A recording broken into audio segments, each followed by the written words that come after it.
You're tuned in to RBLR, the home of Tampa Bay's Reveler Sports. Welcome in to RBLR Rays here on the RBLR Sports Podcast Network, or whatever you want to call the awesome thing that we do for you guys every week. My name is Eureka, and we will be going through the week that was for your Tampa Bay Rays, and what a week it was. Other than the one loss on the ledger, we only had a sea of green. So let's get right into it. Since the last time we spoke, we played the Texas Rangers, the New York Yankees, and the Kansas City Royals. The first game since last we spoke was a 6-4 loss in extra innings to the Texas Rangers on Jackie Robinson Day. And they did lose, but they had a shot. They had a few times they had to win this game. And the Rangers, they were trying to give it to us with some defensive missteps. But really, if you're looking at the box score, the only big standouts, Mike Brasso, 2 for 5 with 2 RBIs, a double and a home run, as well as a really good defensive stop at third base. And Francisco Mejia, of all people, getting slotted in there. We're expecting some kind of offense out of Zunino or Mejia, and he stepped up, man, 2 for 4. But the big... Unfortunately, the story of why we lost is the Rays go 3 of 13 with runners in scoring position and just couldn't get it done on the hill. Rich Hill, it depends on how you want to look at it. 4 earned runs in 4 1/3. He walked a couple guys. He gave up 2 homers. And really just had to get him out of there, man. And so Cody Reed comes in to lose the game, but the bullpen was able to come in and stop the bleeding in between. Rich Hill kind of having not so good 4 innings, and then the monster in the closet is Nick Solak for sure for the Rangers. He continues to terrorize the Rays, going 3 for 5 with 2 runs batted in, including a 420-foot plus bomb to deep center field. And after this game, what was about to come probably wasn't on anyone's minds. I mean, the Rays started out 2-0, but after this loss to the Rangers, they end up going only 3 out of the last 11 games winning. So not, last week, the first week it was, hey, don't panic. Last week it was, ooh, guys, we need to figure something out. This week, other than that first loss, they were able to get on the plane. Okay, they were able to shake off the demons and figure something out, because the panacea that is the New York Yankees came into the schedule, and it was the right medicine at the right time, because the very next game is an 8-2 victory over the Pinstripes. This was they were wearing 42 again in honor of Jackie Robinson, and this was depends on what side of the fence you're on with the Yankees and Rays, because this was so bad of a loss for the Yankees. The fans were booing and throwing objects onto the field. It got so bad the PA announcers making the announcement, do not throw anything onto the field, and of course they throw more things on the field even as the announcement is going off. But what can we say, man? This was the complete opposite of what we're looking for, or what we had seen. I'm sorry, it's the complete opposite of what we had seen earlier, as every single Rays batter reached base, including Austin Meadows, who walked 3 times.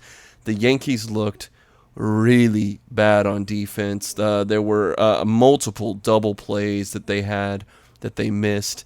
Outfielders diving for balls and missing them. A bad throw to the plate, bad throws to first base. Just there's a reason they're in the bottom of the AL East, and it is partially their own fault here. If you look on the Rays side, Brandon Lau goes 1 for 3 with two runs batted in, and a double that was about 5 to 10 feet from being a home run. Joey Wendell continues his offensive onslaught, going 3 for 5 in this game. Mike Zunino even shows up with a 2 runs batted in and a walk, going 1 for 4. And Randy Arozarena chips in. He goes 1 for 4 with a run batted in, and he just rips a 2-bagger past Gio Urshela, who's sitting at the hot corner, and he even reached with a walk. So, but on the mound, a completely different outcome. Michael Wacha has arrived with a 6-inning, 1 hit, no earned run, 2 walks, and 9 strikeouts on 93 pitches in a winning effort.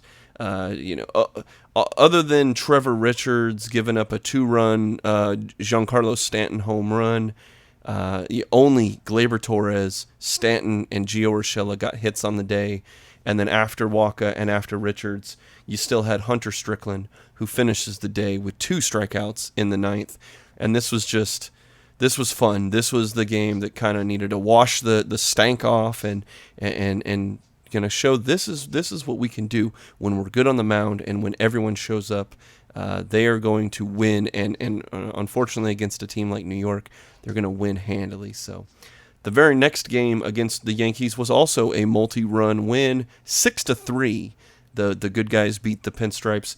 Manuel Margot is 1 for 4, scores a couple runs, including a first pitch home run, and this is a trend because Francisco Mejia, staying in the lineup, goes 2 for 4 with 2 runs batted in, and he has a home run on the first pitch he sees. Mr. Wendell, 1 for 4 with a 2-run home run, but with all that said, Montgomery for the Yankees had a very good start.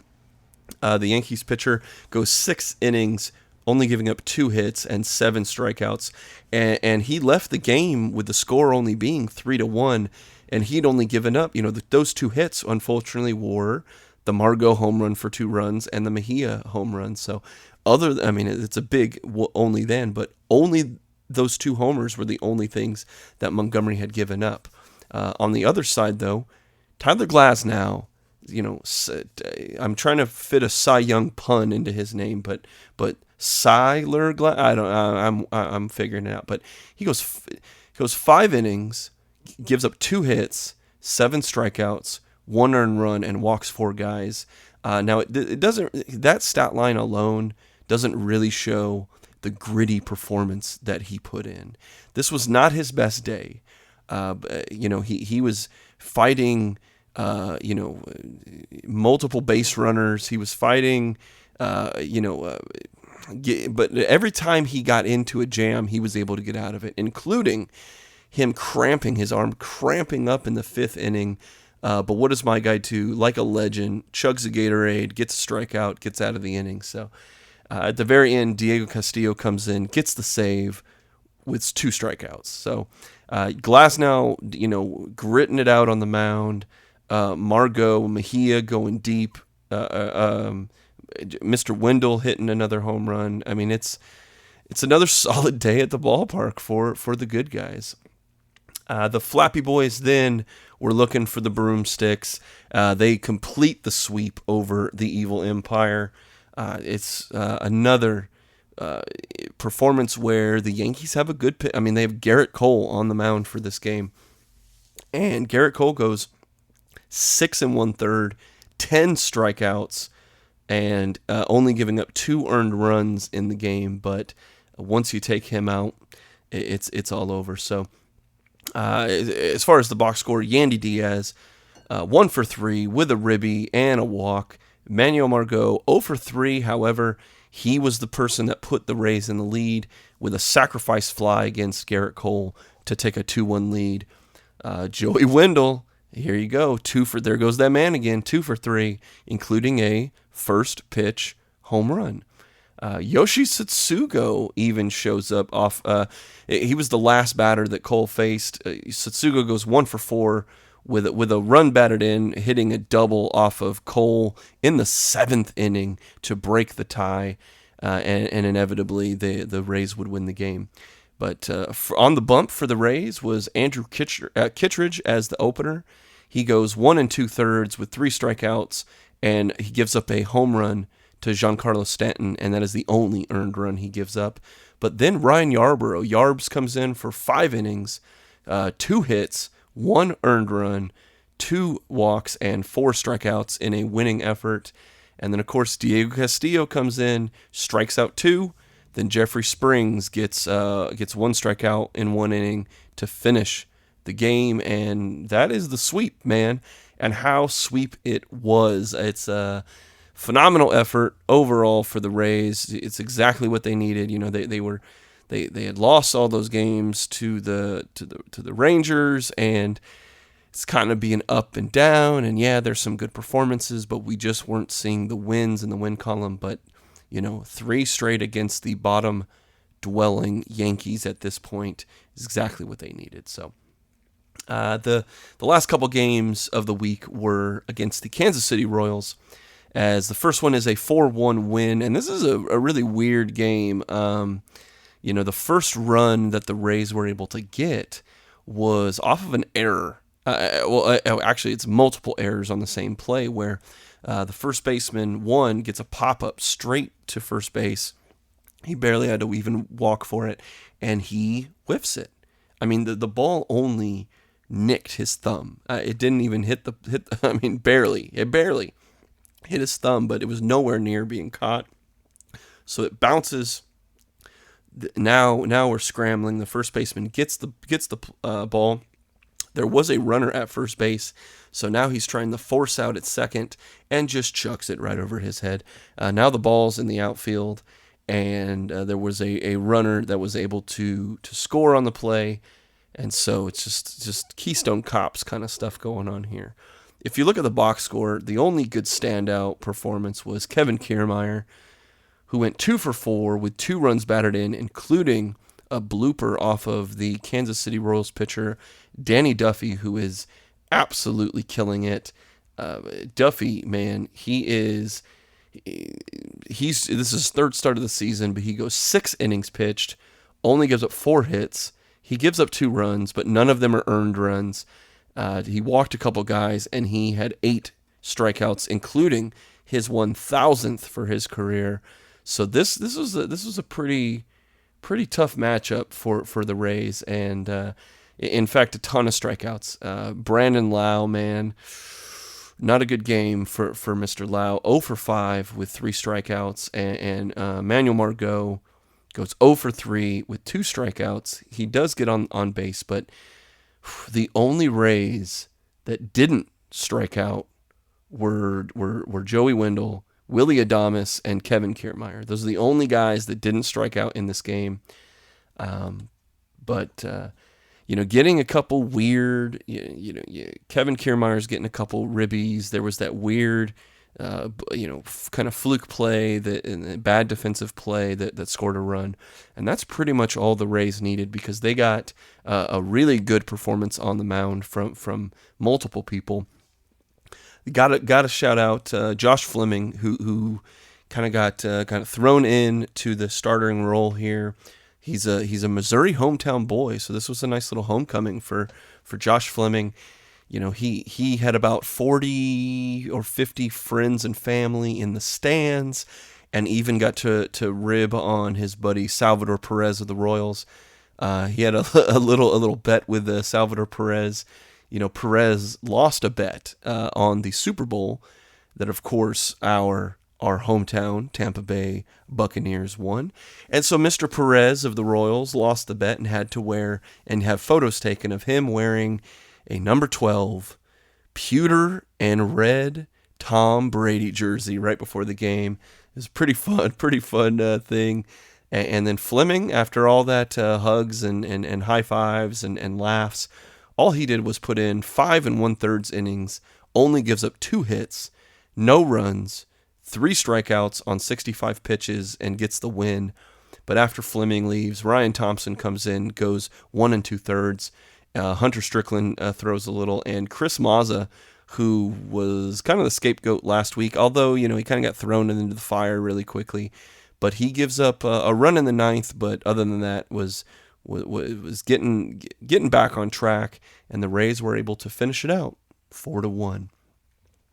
Then the last game we'll talk about is man. If you love offense, if you love hits, if you love home runs, you should have watched the 14-7. That's not a football score. 14-7 Tampa Bay victory over Kansas City. Digging in here, Brandon Lau 2 for 5, 2 runs batted in, including a first pitch home run. Mike Zunino 1 for 4 with a 2-run home run. Austin Meadows 3 for 5, 2 ribbies and a home run. Manuel Margot goes 1 for 4 with 3 runs batted in. And Yoshi Satsugo shows up in the box score with a 3 runs batted in day, going 1 for 4. But Carlos Santana came up pretty big for Kansas City.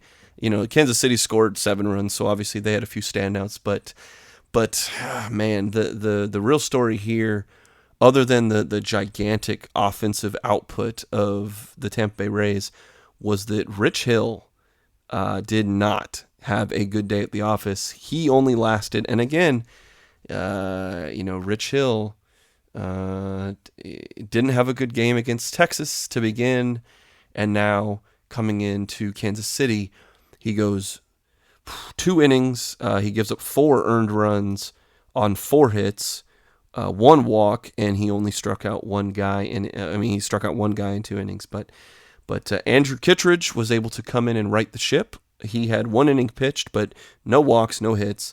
And he gets the winning performance as the Rays were able to battle back with the bats. But Trevor Richards doing the dirty work, rolling up the sleeves. He went 3 innings pitched out of the bullpen with 1 hit, 1 earned run, and 4 strikeouts to finish out the game. And this is important because the Rays bullpen, unfortunately, has been besieged with multiple injuries. But these guys, when the bullpen is that depleted, you have a bunch of guys. But Honeywell's been really good. Richards, Kittredge, obviously Diego Castillo has been awesome. Just guys are filling. They're filling in. They're showing up.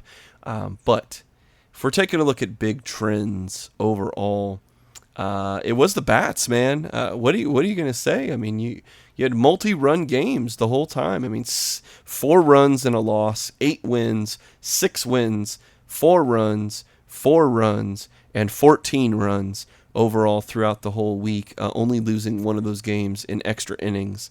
So I mean, the bats, there was really nothing to be ashamed of, other than the one game where it's kind of just weird of just all the strikeouts, like every guy other than 3 dudes striking out against the Kansas City Royals. But I mean, the bats got it done, man. And it wasn't just homers; it was guys, hitting doubles, getting multi-base hits. Getting other than one game, they left a ton of guys on base.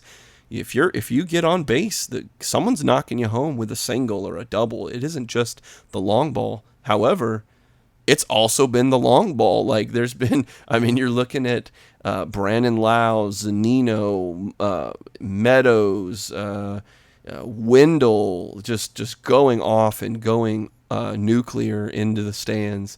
It's been awesome, and in fact, this great week by all of these hitters has now brought the Rays up statistically to kind of above average overall. If we're looking at on-base plus slugging, that's been park adjusted for all my sabermetrics nerds out there. Only Willy Adames, Brandon Lau, and Yoshi Satsugo are below average hitters. And Adames is only 10% under average. Lau is at 89, so he's just 11% under average. Yoshi Satsugo, though, is the only guy and we knew this. We've been talking about this for 2 weeks now, that Satsugo's just been in a slump, or whatever the word is, more than a slump. But this week, he showed up, man. He got, multi runs batted in one game. He's been, He hit a double off Garrett Cole. I mean, this was definitely an up week for Yoshi Tsutsugo, and that's very encouraging. That even the guys at the very bottom, Cash is not giving up on these guys, and they're letting them swing out of these slumps. I guess if there's one other guy that's doing not so well, that's Kevin Kiermaier. But Kevin Kiermaier, he's been injured. He needs way more. We need way more games to get a sample size on him. But so far, he also hasn't been doing. He's been doing below average, I guess is the best way to say that. But if we're talking about guys that have low sample sizes, Francisco Mejia, though, obviously we need more at bats but he was on fire this week. He was amazing.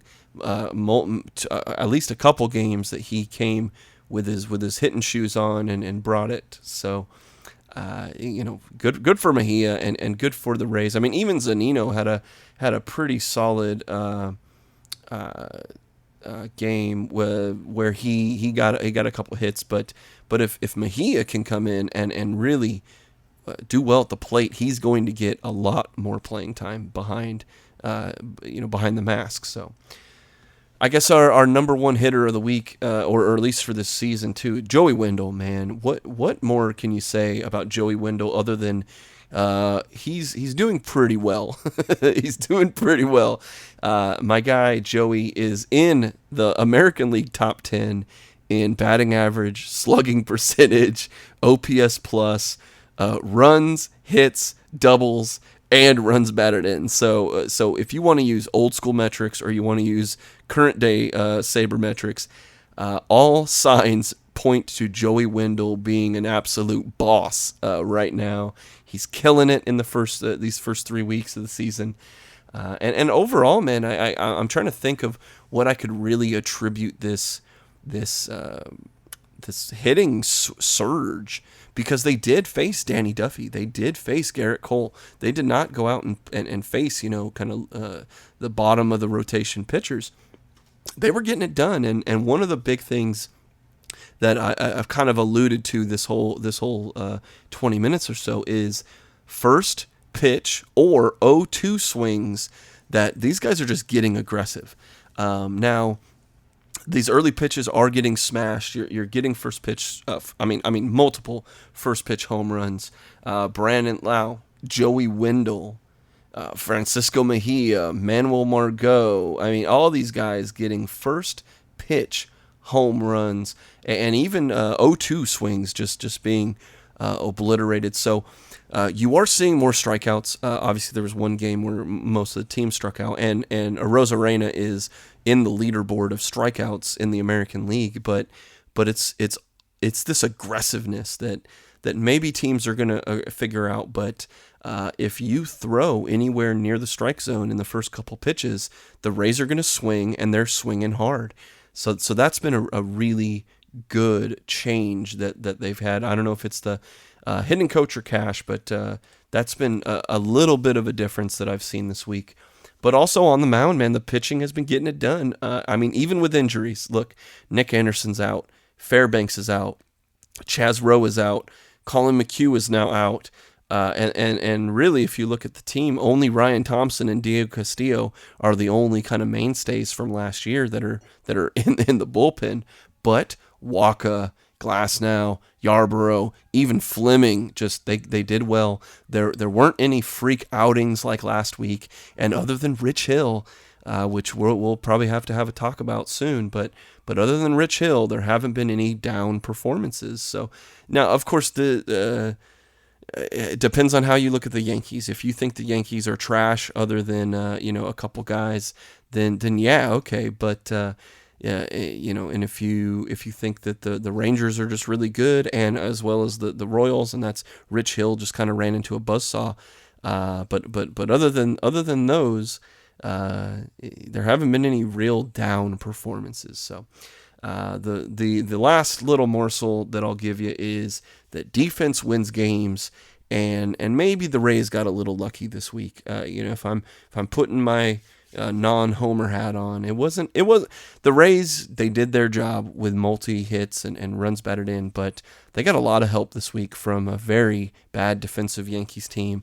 A really weird, funky game against the Royals, and so these aren't things that you can really rely on, but the Rays got them at the right time. So the Rays getting a little bit of help from the Keystone Cop defensive coaching school, but other than that, it's a little bit of everything this week. Good pitching, good defensive effort, good offensive effort, and even getting helped out by the other team. So as we look to the future here, the upcoming games, as I record this here on Wednesday, they are getting ready to play the Kansas City Royals again. Michael Wacha is back on the mound, and I expect him to have another awesome game. Then they start a 3-game set with the Toronto Blue Jays, who are actually still playing here in Dunedin, Florida, as for the first part of the season. So, Toronto, not too far from Tampa. So even though it's a quote unquote road game, they really just have to get on the bus and drive, down the Memorial Highway and get down and, get to 275 and get over the bridge to the Trop. So, we should see Tyler Glasnow, Yarbs, and Fleming go on the mound against Toronto. And then, of course, they will start a set with the Oakland A's, where we'll probably see Rich Hill, Michael Wacha, and Tyler Glasnow. But that's kind of so far in the future, you never know. So, but as far as that goes, let's see if this hitting can continue. Good pitching effort, good hitting effort, a little bit of luck on defense.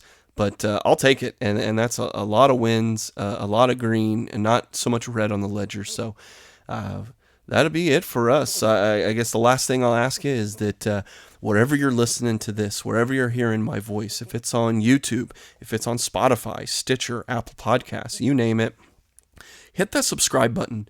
It takes a little 2 seconds of a click for you, but it means a lot to us. That's kind of what I say all the time here. It really, really, really shows that you appreciate what we're doing and that we can build.